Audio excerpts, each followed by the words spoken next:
இன்னைக்கு எப்போதும் போல திருமதி கற்பகவல்லி இங்க வந்திருக்காங்க. அவங்களை வெல்கம் பண்ணிடலாம். வணக்கம் கற்பகவல்லி. வணக்கம் மேம்.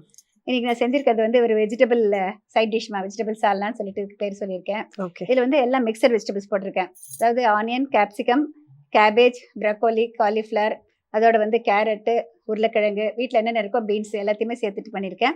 ஒரு ஒன்லி திங் வந்து I have added coconut as a binding. Okay. வெங்காயம், தக்காளி அதெல்லாமே வந்து பூண்டு, இஞ்சி எல்லாமே அரைக்கிறதுல சேர்த்துட்டேன். ஒரு இட்லிக்கோ தோசைக்கோ இல்லை வந்து பூரி சப்பாத்திக்கு எதுக்கு வேணா தொட்டுக்கலாம். இது ஒரு ஒரு ட்ரெடிஷ்னல் டிஷ் தான். பட் இதுல வந்து சத்துக்களை பத்தி, அதாவது நிறைய குறைகள், அதாவது என்ன காம்பினேஷன் தான் நல்லா இருக்கும் அப்படின்னு சொன்னா நல்லா இருக்கும்னு நினைக்கிறேன் நான். ஸோ ஆல்மோஸ்ட் மார்க்கெட்டில் இருக்கிற எல்லா வெஜிடபிள்ஸும் சேர்த்துருக்காங்கன்னு நினைக்கிறேன். எதையுமே விட்டு வைக்கல. ஸோ வெஜிடபிள்ஸ் அப்படிங்கிறத பொறுத்த வரைக்கும் காம்பினேஷன்ஸ் அப்படிங்கிறத நம்ம நிறையா பேசியிருக்கோம். ஒரு சில வெஜிடபிள்ஸோட சில வெஜிடபிள்ஸ் வந்து சேராது அப்படிங்கிற மாதிரி. இது எல்லாருக்குமே அந்த டிஸ்டர்பன்ஸ் இருக்கும்னு சொல்ல முடியாது. ஒரு சில பேருக்கு அந்த காம்பினேஷன் வந்து செட் ஆகாது. இப்போ நீர் காய்கறியோட இங்கிலீஷ் வெஜிடபிள்ஸ் அப்படின்னும் போது அது சில பேருக்கு வந்து டைஜஷன்லேயே வந்து இஷ்யூஸ் இருக்கும். ஏன்னா இந்த காட்ஸ்ன்னு சொல்கிறோம் இல்லைங்களா, அந்த மாதிரி வெஜிடபிள்ஸ் போடும்போதும் இங்கிலீஷ் வெஜிடபிள்ஸ் மாதிரி சேர்க்கும் போதும் ஆசிட் செக்ரீஷன் மாறும், டிஃப்ரெண்ட் டைஜஸ்டிவ் என்சைம்ஸ் சுரக்குது. ஸோ அதனால அந்த டைஜஷன் வந்து கொஞ்சம் டிஸ்டர்பன்ஸ் இருக்கலாம். மேபி அந்த காம்பினேஷன்ஸ் வேணா பார்த்துக்கலாம். ஐ திங்க் இதில் காம்பினேஷன்ஸ் பொறுத்த வரைக்கும் நீங்கள் வெறும் இங்கிலீஷ் வெஜிடபிள்ஸ் தான் சூஸ் பண்ணியிருக்கீங்க. காட்ஸ் எல்லாம் எதுவும் மிக்ஸ் பண்ணல. அவாய்ட் பண்ணலாம் அப்படின்னு ஒரே ஒரு விஷயம் சொல்லணும்னா, எப்பவும் நான் சொல்றது தான் கோகனட். நிறைய பேருக்கு கோகனட்டை சேர்த்துக்கலாமா அப்படிங்கிற டவுட்டே இருக்கு. கோகனட் சேர்த்துக்கலாம், பட் இந்த மாதிரி குக்கிங்ல சேர்த்துக்கிறது கொலஸ்ட்ரால் ஜாஸ்தி இருக்கிறவங்க மட்டும் அவாய்ட் பண்ணிக்கிட்டா நல்லது. பொதுவாக கொலஸ்ட்ரால் இருக்கிறவங்களுக்கு இந்த மாதிரி கோகனட் பேஸ் கோகனட் மில்கா இருக்கலாம், இல்லை திருவின கோகனட்டை குக்கிங்ல ஆட் பண்ணும்போது அது லைட்டா சப்ஜெக்ட் பண்றதை கூட ஹீட்ல சப்ஜெக்ட் பண்றது கூட அவாய்ட் பண்ணிக்கிட்டாங்கன்னா அவங்க கொலஸ்ட்ரால் பேராமீட்டர்ஸை டிஸ்டர்ப் பண்ணாம இருக்கும். அந்த ஒரே ஒரு காஷன்ஸ் தான். இப்போ நீங்க முந்திரி பருப்பு சொன்னீங்க, முந்திரி பருப்பே போடணும்னாலும் குக்கிங்ல அவாய்ட் பண்ணணும். ஸோ அதை ஹீட் பண்ணாமல் அவாய்ட் பண்ணிக்கிட்டோம்னா அந்த ஃபேட் கண்டென்ட் மாறாது. ஸோ உங்கள் கொலஸ்ட்ரால் லெவல்ஸ் டிஸ்டர்ப் ஆகாது. மற்றபடி இதில் வந்து எதுவும் டிஸ்அட்வான்டேஜ்னு இல்லை. இதே நீங்கள் ஒரு மீலாக காம்பைன் பண்ணோம் அப்படின்னா இது ஒரு பக்கத்தில் வந்து ஒரு சைட் டிஷ் வந்து கண்டிப்பாக ஒரு ப்ரோட்டீன் ரிச்சா இருந்துருச்சுன்னா இது ஒரு பேலன்ஸ்ட் மீல் ஆகிடும். இப்போ இது ரைஸோட சாப்பிட்றாங்க அப்படின்னா ப்ரோட்டீன் இல்லை. ஸோ ப்ரோட்டீன் லேகிங்காக இருக்கிறதுனால கம்ப்ளீட் மீல் ஆகிறதுக்கு சான்சஸ் இல்லை. கூட அக்கம்பனிமெண்டா ஒரு எக்கோ இல்லை ஒரு சுண்டல் பக்கத்துலயோ அந்த மாதிரி இருந்துச்சுன்னா it's a balanced meal. Otherwise this is perfectly okay. எதுவுமே இதுல வந்து கிரீன் பீஸ் அந்த மாதிரி ஸ்வீட் கார்ன் எல்லாம் சேர்ப்பேன். இன்னைக்கு நான் எதுவும் சேர்க்கல. கிரீன் பீஸ் சேர்த்தா கண்டிப்பா அதுல ஒரு மினிமம் ப்ரோட்டீன் கிடைக்கும். கிரீன் பீஸ் இஸ் ஆல்வேஸ் வெஜிடபிள்ஸ்ல கூட ஒரு சில வெஜிடபிள்ஸ்ல ப்ரோட்டீன் இருக்க தான் செய்யுது. ஆனால் அது வந்து ப்ரோட்டீன் சோர்ஸாக மேக்ஸிமைஸ் பண்ண முடியாது.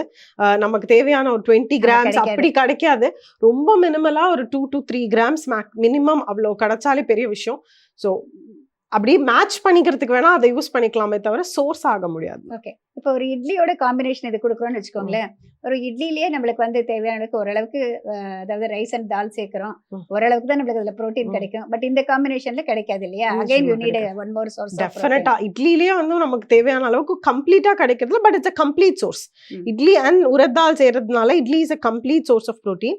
பட் நமக்கு தேவையான அளவுக்கு ஒரு 5 கிராம்ஸோ இல்லை 6 கிராம்ஸ் அந்த மாதிரி பெருசா கிடைக்காது. ஒரு 2 to 3 கிராம்ஸ் கிடைச்சா பெரிய விஷயம். ஒரு மில்க் கிடைக்காது. கண்டிப்பா கிடைக்காது. வாட் அபௌட் ஒரு ப்ரோட்டீன் பவுடர் இதுல மிக்ஸ் பண்ணா தாராளமா செய்யலாம். இப்போ வர ப்ரோட்டீன் பவுடர்ஸ்ல பொதுவா ப்ரோட்டீன் பவுடர்ஸ் எல்லா ப்ரோட்டீன் பவுடர்ஸுமே வந்து ஹீட் பண்ணும்போது ஹீட்ல போட்டு மிக்ஸ் பண்ணக்கூடாது. ஒரு மாதிரி பிரிஞ்சிரும்னு சொல்லுவாங்க அண்ட் டீநேச்சர் ஆயிடும்னு சொல்லுவாங்க. ஸோ ப்ரோட்டீன் பவுடர்ஸ் சூடா இருக்கிற எந்த ஃபுட்லயுமே கலக்கக்கூடாது. ஒரு இப்போ வரதுல பிளான்ட் ப்ரோட்டீன்ல சில காம்போசிஷனாவே வந்து அந்த மாதிரி ரெடி பண்றாங்க. அந்த மாதிரி சில பிராண்ட்ஸ் வந்து சூடான இதுலயும் டீநேச்சர் ஆகாம ஸ்டே ஆகிற மாதிரி பண்றாங்க. அந்த மாதிரி ப்ரோட்டீன்ஸ் பவுடரை சேர்க்கலாம். ரொம்ப ஒரு எப்பவுமே இருக்கிற டவுட் தான். ஒரு தோசை சுடுறேன்னு வச்சுக்கோங்களேன், அதுல கொஞ்சம் ப்ரோட்டீன் பவுடர் போட்டு கலந்துட்டு சுடலாமா? அதுவும் சத்துக்கள் போயிடுமா? ஸோ தோசை மாவு அப்படிங்கிறது தோசை மாவுல இருக்கிற வரைக்கும் இஸ் ஓகே.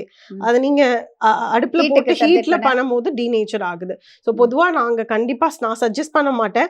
ஏன்னா ப்ரோட்டீன் வந்து நீங்க ஹீட்ல சப்ஜெக்ட் பண்ணும்போது அது மாறுது. அதுவும் ப்ரோட்டீன் பவுடர் அப்படிங்கும் போது ஸோ அது பண்ணக்கூடாது. பர்டிகுலரா டீநேச்சர் ஆகாத ப்ரோட்டீன்ஸ் வருது மார்க்கெட்ல.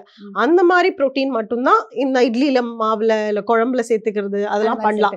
மற்றபடி காமன் காமனா எல்லா புரோட்டீன் பவுடர்ஸையும் சேர்க்கக்கூடாது. ஏன்னா நிறைய பேர் வந்து அது புரோட்டீன் கிடைக்குதுங்கிறதுக்காக they are doing it. Chapati மாவுல போடுவாங்க, இட்லி மாவுல போடுறாங்க, தோசை மாவுல போடுறாங்க. அந்த Correct. மாதிரி வந்து to get more protein they are doing this. அது கரெக்டாங்கிறதுக்காக தான் நான் இந்த கேள்வி புரியுது. கேட்டேன். That's a good question ma'am. அப்படி பண்ணும்போது சப்பாத்தி மாவு இது எல்லாத்துலயுமே வந்து புரோட்டீன் இன்க்ரீஸ் பண்ணணும்னா நம்ம அந்த மில்லட்ஸ், நட்ஸ் இதெல்லாம் சேர்த்து அந்த மாவை அரைச்சிக்கணும். ஓகே. அப்படி அரைச்சு அதை நீங்க பண்ணும்போது புரோட்டீனும் இன்க்ரீஸ் ஆகும், டீநேச்சர் ஆகுறது அந்த ப்ராப்ளம்லாம் கிடையாது. இதே நீங்க கமர்ஷியல் புரோட்டீனை வாங்கும் போது அதோட காம்போசிஷனும் கம்ப்ளீட்டா டிஃப்ரெண்ட். அதை ஸ்ட்ரெயிட்டா நம்ம தண்ணிலயோ ஒரு பிளான்ட் பேஸ்ட் மில்க்லயோ அந்த மாதிரி கலந்து குடிக்கும் போது தான் பாடியில போய் அப்சார்ப் ஆகி எந்த கட் இஷ்யூஸும் இருக்காது. ஸோ இது மாதிரி ஹீட்ல சப்ஜெக்ட் ஆகும்போது அந்த குவாலிட்டி ஆஃப் புரோட்டீனே மாறிடும். இப்போ நிறைய பேர் ஸ்மூத்தில இதுல போட்டுக்கிறாங்க, அதெல்லாம் is okay, perfectly okay.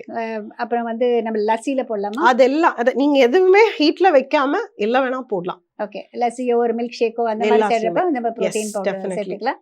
But இந்த மாதிரி இதுல வந்து எதுவுமே சேர்க்கக்கூடாது. ஓகே. இது வந்து நிறைய பேருக்கு தெரியணும் அப்படிங்கிறது தான் நான் கேட்டேன். ரொம்ப ரொம்ப தேங்க்ஸ். எனக்கும் இந்த சந்தேகம் தீர்ந்துருச்சு.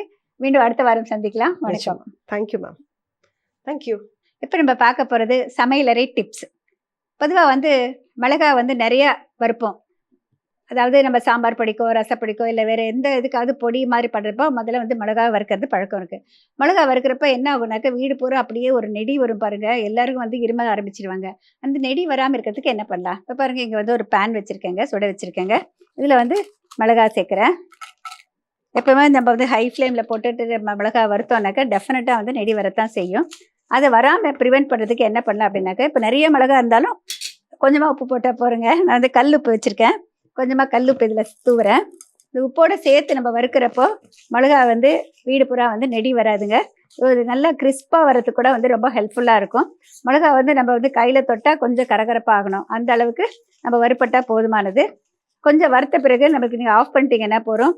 அந்த சூட்லேயே வந்து உங்களுக்கு அந்த மிளகா வந்து நல்லா வறுப்பட்டுரும், கிறிஸ்பாகிடும். அதுக்கு பிறகு நீங்கள் வந்து தட்டில் மாற்றிட்டு மற்ற இன்க்ரீடியன்ஸ் எல்லாம் சேர்த்து வறுத்துக்கலாம். இன்றைக்கி உங்களுக்கான கேள்வி, மாங்காய் சாதம் செய்கிறப்ப நான் எதெல்லாம் சேர்த்து அரைச்சேன் அப்படின்னு சொல்லிட்டு நீங்கள் எழுதணும். என்னென்ன சேர்த்து அரைச்சேன் அப்படிங்கிறது தான் கேள்வி. நீங்கள் இதுக்கான பதிலை எப்போதும் போல் கீழே ஒரு வாட்ஸ்அப் நம்பர் வருதுங்க, அந்த நம்பரை நோட் பண்ணிக்கோங்க. உங்களுடைய ஃபோனில் இருந்து வாட்ஸ்அப் மூலமாக இந்த நம்பருக்கு அனுப்புங்க. எப்போதும் போல் பதிலோட உங்களுடைய முழு முகவரி, உங்களுடைய பெயர், உங்களுடைய ஃபோன் நம்பர் எல்லாம் இடம்பெற்றிருக்க வேண்டும். சரியான பதில் எழுதியவர்களிலிருந்து 3 நபரை தேர்ந்தெடுத்து பிரதீப் என்டர்பிரைசஸ் நிறுவனத்தினர் நான் எழுதிய சமையல் புத்தகங்கள் ஒன்றை உங்களுக்கு பரிசாக வழங்கியிருக்கிறார்கள்.